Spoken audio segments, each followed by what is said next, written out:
அலிஃப் 12. அஊது பில்லாஹி மினஷ் ஷைத்தானிர் ரஜீம். பிஸ்மில்லாஹிர் ரஹ்மானிர் ரஹீம். நாலாவது மக்ரஜ் கைன் கைன் ஹ கைன் ஹ. இவைகளுடைய மக்ரஜ் அத்னல் ஹல்கி ஐ அக்ரிபத்தும் மினல் ஃபம் வயஹ்ருஜ் மின்ஹு கைன் ஹ. the nearest part of the throat. தொண்டையினுடைய ஆரம்ப பாகத்திலிருந்து இந்த எழுத்துக்கள் உச்சரிக்கப்படும்.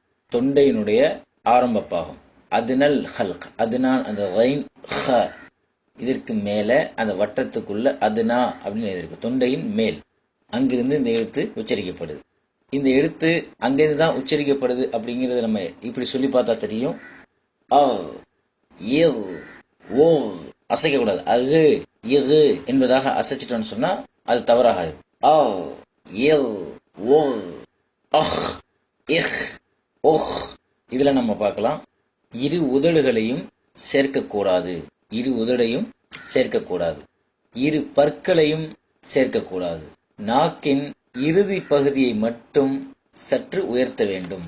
அ ஏ ஓ அஹ் இஹ் ஒஹ் அ ஏ ஓ அஹ் இஹ் ஒஹ்.